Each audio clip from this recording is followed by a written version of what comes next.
Ito na, ilagay na. Dito. Tawag dito. Nailagay na to, di ba? Ilagay na yan.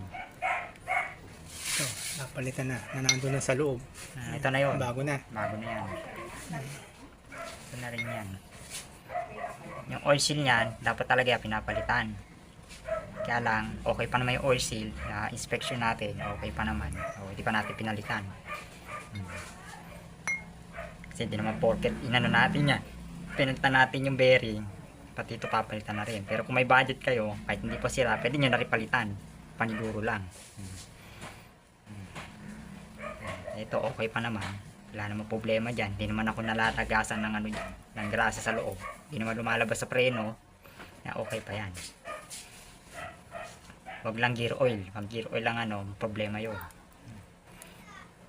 Grasa okay lang.